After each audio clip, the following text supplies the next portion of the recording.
Okay,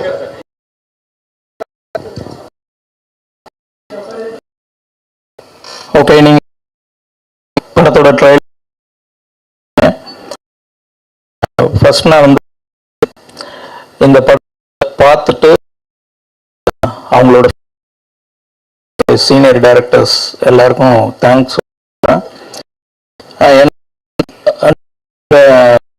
அவங்களோட நான் connected கிடையாது, யார் அவங்கள்ட்ட எல்லாம் ஒர்க் பண்ணலை.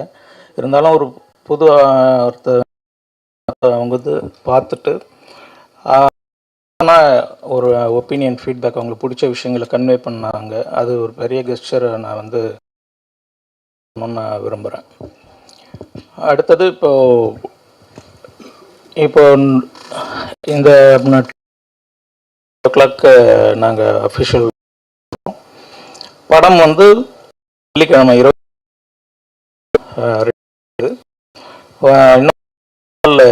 ஆமாம் 4 மண்டே அன்னைக்கு 3 மணிக்கு நம்ம வந்து ப்ரெஸ் ஷோவே படம் பார்க்க போகிறீங்க.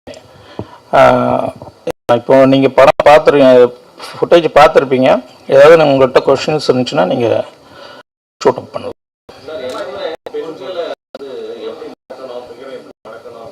சரி, பேசுகிற வசனங்கள் தான் அது சரியா தப்பாங்கிறது வந்து நம்ம படத்தில் பேசியிருப்போம். முக்கியமாக அதை பற்றி தான் நம்ம இருக்கோம்.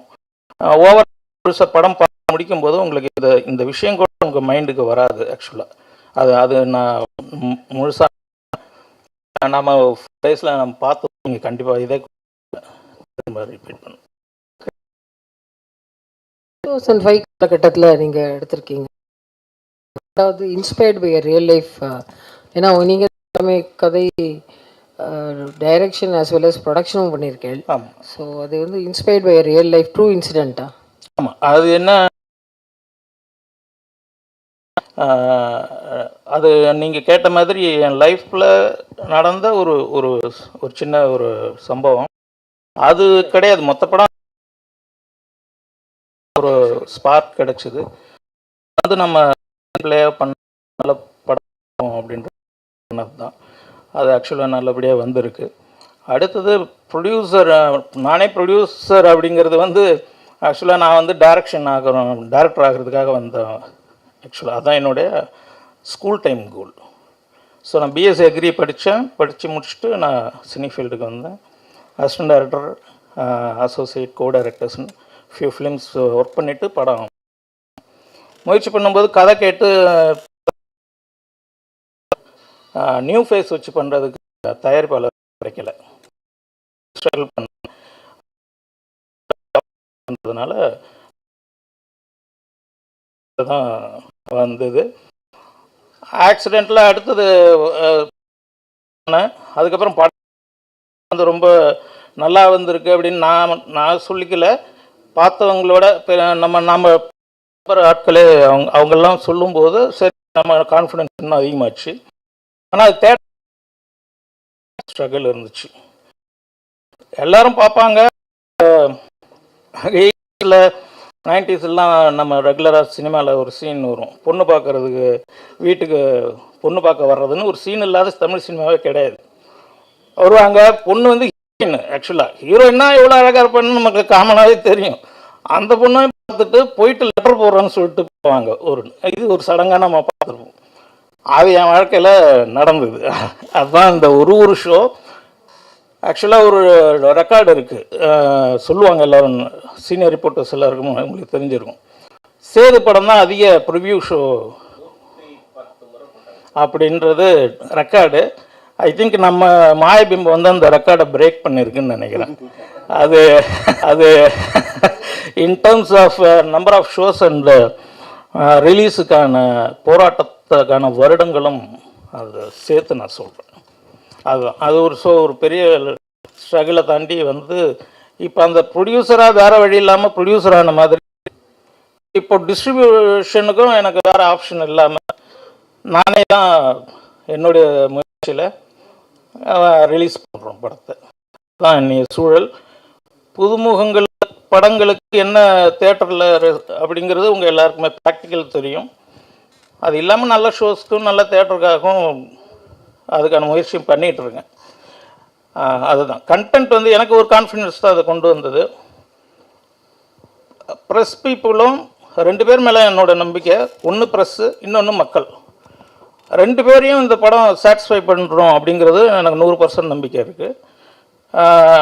இது சொல்லிட்டு ஓடுறதுக்கு இல்லை, இன்னும் 4 நாளில் நீங்கள் திரும்ப என்னென்ன அப்படிலாம் சொன்னேன் அப்படின்னு சொல்லி கூட கேட்கலாம். ஸோ ஷார்ட் டியூரேஷன் தான் நான் கான்ஃபிடென்ட்டாக சொல்கிறேன். ஸோ உங்களை வந்து இம்ப்ரெஸ் பண்ணிவிடும், மக்களை இம்ப்ரெஸ் பண்ணிவிடும்ன்றதில் எனக்கு 100% நம்பிக்கை இருக்குது. அதை ப்ரெசென்ட் பண்ணுறதுக்கு எனக்கு பிளாட்ஃபார்ம் ப்ராப்பராக இருக்கணும், அதுக்கான முயற்சிகளில் இருக்கேன், கண்டிப்பாக நடக்கும்னு நினைக்கிறேன் நான். சார், படத்தில் ஒரு டைலாக் வருது, லெஃப்ட் ஹேண்ட் சைடு, தனியாக இருந்தால் என்ன ஒன்றும் நடந்துடும்ன்ட்டு. இப்போ 2K கிட்ஸு ஜென்சி சரிங்களா, அவங்க வந்து எங்கே போனாலும் அது மாதிரி தான் இருக்காங்க சரிங்களா. அது இல்லாமல் வந்து அவங்க தனியாக இருக்கிற ப்ரைவேட் ஃபோட்டோவே எடுத்து இன்ஸ்டாவில் போகணும். இந்த காலகட்டத்தில் இந்த படம் இந்த நேரத்தில் வந்தால் ஈடுபடுமா? கண்டிப்பாக. நீங்கள் ரொம்ப நல்ல கொஷின் ஆக்சுவலி. ஏன்னா 2005 நடந்த லவ் ஸ்டோரி அப்படின்னு சொல்லி தான் நம்ம பண்ணுறோம். இப்போ லவ் அப்படிங்கிறது வந்து எவர்கிரீன், அது உங்களுக்கு தெரிஞ்சிருக்கும். ஒரு காலகட்டத்தில் ஒரு விதமான லவ் இருந்திருக்கு, அது எல்லாமே படமாக்கப்பட்டிருக்கு. நல்லா படமாக்கப்பட்ட எல்லா படங்களும் கொண்டாடப்பட்டிருக்கு. அந்த அடிப்படையில் நம்ம இப்போ இது பார்க்கும்போது இப்போ இருக்கிற ஜென்சி கிட் அப்படிங்கிறவங்களுக்கும் கனெக்டடான விஷயமாக தான் இருக்கும். அது நல்ல விதமாகவும் நான் சொல்கிறேன், இல்லை அவங்க கிண்டல் பண்ணுறதா கூட, இப்படிலாமாடா நீங்கள் வாழ்ந்தீங்க, இதெல்லாம் ஒரு பெரிய விஷயம் தாடா, நீங்கள் பயந்துட்டு கடந்தீங்க அப்படின்ற ஒரு விஷயம் இருக்கு இல்லைங்களா. அந்த விஷயமே அவங்கள கனெக்ட் பண்ணோம். அதுக்கப்புறம் அதில் இருக்கிற அந்த ஒரிஜினல் ட்ரூ லவ்னு ஒரு விஷயம் டீல் பண்ணிடுவோம். அது கண்டிப்பாக அவங்கள இம்ப்ரெஸ் பண்ணுன்றது நான் நம்புகிறேன்.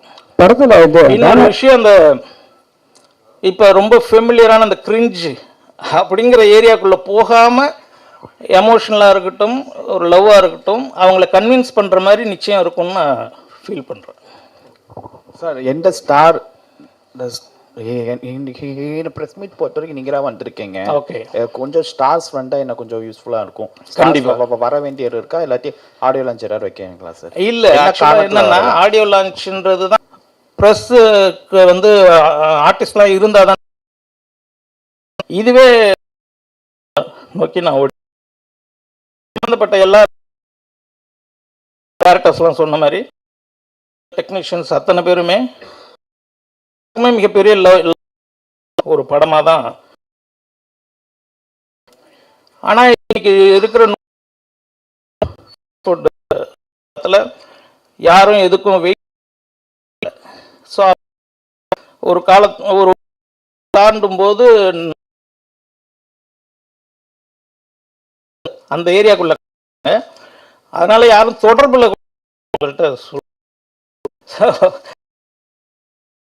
நான் வந்து உட்காந்துருக்கேன், அவ்வளோதான். சார்,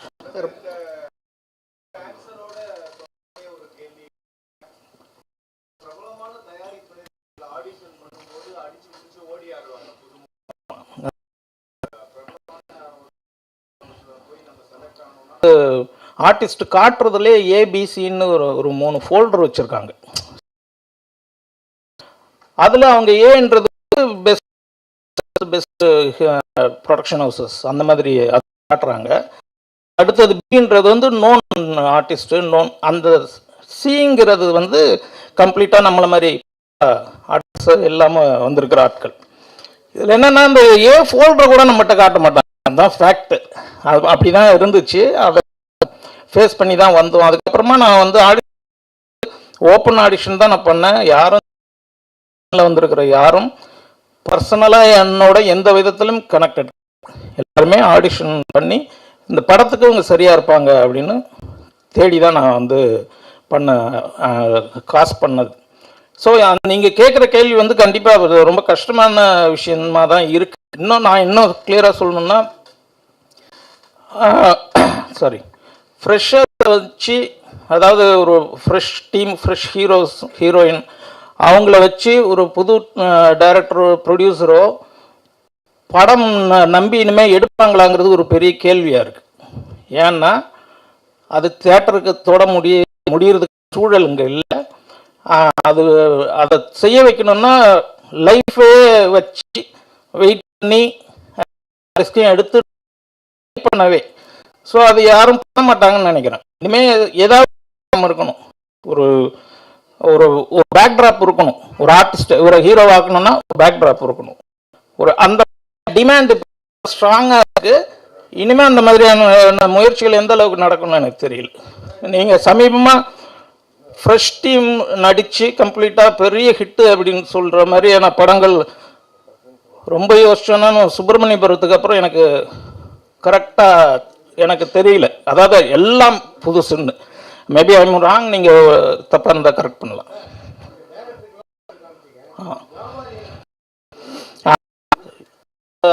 வியாபாரிகள் ஆமாம் எல்லாருமே நம்ம சுற்றி சுற்றி இப்போ நான் பேசுகிற அந்த புதுமுகம் அந்த போயிட்டு லெட்டர் போடுறேன் அப்படின்னு பொண்ணு பிடிச்சிருக்கு போயிட்டு லெட்டர் போடுறேன்றது வந்து அந்த ஒரே காரணம் நியூ ஃபேஸுங்கிறது தான். நான் வந்து நியூ ஃபேஸுன்னு சொல்லி தான் அவங்கள படம் பார்க்கவும் கூப்பிட்றோம். பார்க்குறாங்க, படம் அவங்களுக்கு உண்மையிலே பிடிச்சிடுது. ரொம்ப நேரம் மணிக்கணக்கில் உட்காந்தெல்லாம் பேசிட்டு போனதுக்கப்புறம் சொல்லி அவங்க தவிர்க்கிறதே தெரிஞ்சு தான் வராங்க. தவிர்க்கவாத ஒரு அழுத்தமான காரணம் இருந்தால் கூட எனக்கு கொஞ்சம் மனசாருமேன்றது தான் ஆக்சுவலாக. இதுதான் ரீசன். ஹீரோயினுக்கு ரொம்ப ஹீரோயின் கண்ணுக்கு ரொம்ப முக்கியத்துவம் கொடுத்து எடுத்தது மாதிரி இருக்குது சார். அப்படி முக்கியத்துவம் கொடுத்து எடுக்கிறதுன்னு இல்லை. ஹீரோயின் நான் பாட்டு செலெக்ஷன் சொன்ன மாதிரி அதில் வந்து ஹீரோயின் செலெக்ஷன் ரொம்பவே டஃப்பாக இருந்துச்சு. அந்த ஏபிசி ஃபோல்டரெல்லாம் தாண்டி ஒரு 8 months ஆச்சு ஹீரோயின் மட்டும் ஃபைனல் ஆக. மீதி கூட நான் ஸ்டார்ட் பண்ணி ஷூட் போனேன் ஒரு ஷெட்யூலு. அதுக்கு ரீசன் நான் வந்து எனக்கு ரொம்ப லைவான பொண்ணாக இருக்கணும், பார்த்ததும் ஒரு கனெக்ட் ஆகிற மாதிரி இருக்கணும்ட்டு ஒரு நல்ல எக்ஸ்பிரசிவ் ஐஸோ இல்லை வந்து ஒரு பல் மாதிரியோ அப்படின்னு தான் நான் வந்து பார்த்தது. அந்த உங்களோட நீங்கள் சொல்கிற அந்த ஐஸ் வந்து ரொம்ப எக்ஸ்பிரசிவ் ஐஸ். ஸோ அதுக்காக நம்ம பண்ணல, அழகான அப்படி முகச்சது அதை முழுமையாக படத்தில் பயன்படுத்திருக்கோம். படமாக நீங்கள் பார்த்துட்டு நீங்கள் கூட மென்ஷன் பண்ணுவீங்க.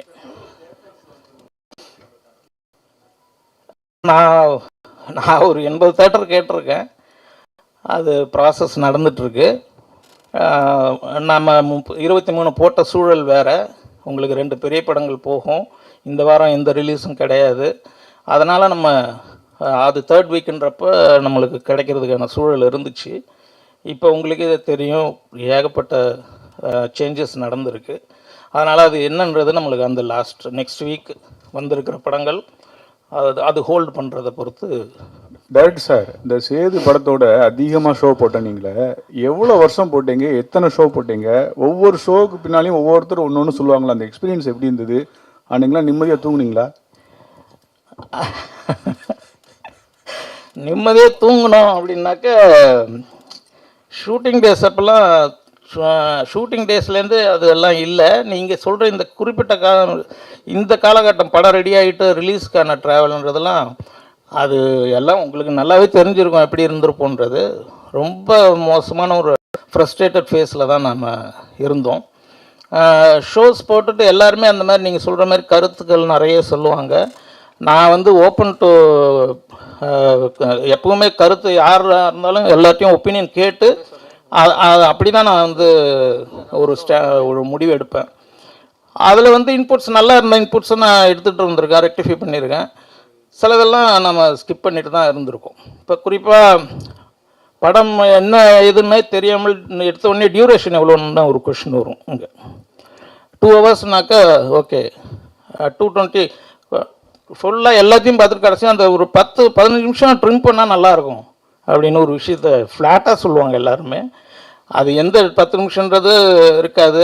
2 hours 2.5 hours என்னை பொறுத்த வரைக்கும் எங்கேஜிங்காக இருந்தால் அந்த அந்த டைம் இஷ்யூவாக இருக்காதுன்னு நினைக்கிறேன். நம்மளோட படம் வந்து 2 hours 22 minutes இருக்குது சார். ஷோஸ் நான் சார் கவுண்ட்டை அது நிறைய போட்டாச்சு, அது வேண்டாம் விட்டுடுங்க சார். கவுண்ட் அதாவது ஷோஸ்ன்றது எல்லா வகையும். சேது வந்து தியேட்டரில் இன்னும் ஒரே ப்ராஜெக்ட் நம்மளது எல்லா ஃபார்மேட்லேயும் நம்ம ப்ரொஜெக்ஷன் பண்ணியிருக்கோம், including the updated Vimeo. Vimeo லிங்க்ன்றது அது ஒரு விஷயமா இருக்குது சார். பெரிய பெரிய நடிகர்கள் படமே ஓட மாட்டேங்குது, இப்போ தியேட்டர் கிடைக்க மாட்டேங்குது. எதன் அடிப்படையில் இந்த படத்தை இப்போ ரிலீஸ் பண்ணுறீங்க? இல்லை, அதுக்காக நான் ரிலீஸ் பண்ணாமல் இருக்க முடியாது. இல்லை, ஒரு விஷயம் என்னென்னா, தியேட்டர் கிடைக்க மாட்டேங்கிறது கரெக்டு. பெரிய பெரிய படங்களே ஓட மாட்டேங்குதுன்றதுக்கான காரணங்கள் உங்களுக்கு தெரியும். ஆக்சுவலாக நான் அதை ஓப்பனில் எதுவும் டிபேட் பண்ண முடியாது. அந்த காரணங்கள் இல்லாமல் கூட நம்ம படம் இருக்கலாம் இல்லைங்களா? அது மிஸ் ஆனது, அந்த படங்கள் ஓடாததுக்கு காரணம் என்ன இருக்கிற லிஸ்ட் அவுட் பண்ணுறதுல அது அந்த காரணம் இல்லாமல் கூட நம்ம படம் இருக்குன்னு நான் நினைக்கிறேன். இல்லை, தேட்டர் கிடைக்காததுக்கு அரசியல் பெரிய பிரச்சனையாக ஓடிக்கிட்டு இருக்குல்ல? ஆமாம், கண்டிப்பாக. அப்புறம் எப்படி இதை ரிலீஸ் பண்ணுறீங்க? ஓடிடியில் ரிலீஸ் பண்ணிடலாமா? ஓடிடி நீங்கள் ஓகே. அந்த கொஷின் ஆக்சுவலாக பேண்டமிக்கில் பேண்டமிக் அப்போ நம்ம ஆஃப்டர் பேண்டமிக் தான் ஓடிடி பார்க்குற பழக்கம்ன்றது 100% கம்பல்சரி ஆயிடுச்சு. அது இன்றைக்கி ப்ராக்டிஸாகவே இருக்குது. எனக்கு இந்த படம் தியேட்டரிக்கல் எக்ஸ்பீரியன்ஸ்க்காகவே நான் பிளான் பண்ண படம். அது இது வெறும் டேரக்டர் ப்ரொடியூசராக இருக்கிறதுல ப்ளஸ்ஸும் இருக்குது மைனஸும் இருக்குது. அதில் இது என்னன்னாக்கா, ஓடிடி கேட்குறப்ப நம்மளுக்கு ஓகே ரெவன்யூ ரிட்டர்ன்ஸ் போட்ட காசு வந்துருச்சுன்னா போதும் அப்படின்னு ஒரு ஸ்டாண்ட் எடுத்துருந்தால் கண்டிப்பாக அது அப்பயே கூட த்ரூ ஆகிருக்கும். ஓடிடியே அவுட்ரைட் வாங்கிட்டு இருந்த டயத்துலேயே. எனக்கு இது தேட்டரிக்கல் எக்ஸ்பீரியன்ஸ்க்காக பண்ண படம். ஆடியன்ஸ் இந்த படத்தை தியேட்டரில் அவங்களோட சிரிப்பு, அவங்களோட எமோஷன்னு, அழுகை, அத்தனை விஷயமும் கனெக்டடான ஒரு படமாக இது இருக்குன்றதை நான் 100% நம்புகிறேன். அதனால தான் தியேட்டரில் தான் ரிலீஸ் பண்ணுவேன்னு நான் இருந்தது கூட சில வாய்ப்புகள் அதனால கூட நான் மிஸ் பண்ணியிருக்கலாம். டாக்டர் சார், இந்த படம் முதல்ல நாங்கள் பார்க்காதனால கேட்குறோம், என்ன ஜானரு, எந்த ஊரில் கதை நடக்கு? எல்லா படம் பார்த்தவங்கலாம் ஏதோ ஒரு சின்ன விஷயம்னு சொல்லுவாங்களா? அது என்ன சின்ன விஷயம்? இல்லை, படம் கடலூர், சிதம்பரம், இது ரெண்டு தான் லொக்கேஷன்ஸ் கதை நடக்கிற களம். கடலூரில் ஹீரோ ஃபேமிலி ஃப்ரெண்ட்ஸ் இருப்பாங்க. சிதம்பரத்தில் சிதம்பரம் யூனிவர்சிட்டியில் படிச்சுட்ருக்கிற ஒரு ஹீரோ கேரக்டர். அது இல்லாமல் தஞ்சாவூர், புதுக்கோட்டை அந்த மாதிரியான ஊர்கள்லையும் ஷூட் பண்ணியிருக்கோம். சின்ன விஷயங்கிறது அது அவங்க ஒரு ஃப்ளோவில் சொல்கிறாங்க. நீங்கள் பார்க்கும்போது அது பெருசாக கூட இருக்கலாம். அவங்க ரொம்ப சொல்லக்கூடாதுன்னு கூட சொல்லியிருக்கலாம். சின்னதுன்றது என்னன்னாக்கா, சிம்பிளிஃபைடாக ரியலிஸ்டிக்காக நான் ஒரு அட்டம் தான் நான் பண்ணேன். அதை தான் அவங்க சின்னதா அப்படின்ற வார்த்தையை சொல்கிறாங்கன்னு நினைக்கிறேன். சார் வணக்கம் சார். வணக்கம், சொல்லுங்கள். தமிழ்நாட்டில் தொடர்ந்து காதலுக்கு எதிரான ஒரு அலை தான் நிறைய பெற்றோர் இடத்துல வீசிட்டு இருக்கு. ஆனால் நீங்கள் காதல் கதையை எடுத்திருக்கீங்க. இந்த காதல் கதையில காதலுக்காக நீங்கள் என்ன சொல்ல வரீங்க? நீங்கள் வேறு ஏரியாக்குள்ளே போகிறீங்களா? இல்லை, நான் காதலுக்காக எதுவும் சொல்லணுன்றதெல்லாம் இன்டென்ஷன் கிடையாது. நமக்கு லவ்ங்கிறது எவர்கிரீன், எப்பவும் இருக்கிற காமன் ஃபீலு. அது இன்றைக்கி பல வகையில் டைல்யூட்டாக இருக்கிறதா நான் நினைக்கிறேன். நீங்களும் அதை பார்க்குறீங்க. அது இல்லாமல் இப்படி இல்லாமல் நம்ம இருந்தோங்கிற விஷயத்தை நம்ம பதிவு பண்ணணுன்னு நான் நினச்சேன். அதை நம்ம பண்ணியிருக்கோம். அது நம்மளும் இந்த மாதிரி ட்ரை பண்ணலாமேன்னு கூட இந்த ஜென்ரேஷனை யோசிக்க கூட வைக்கலாம்.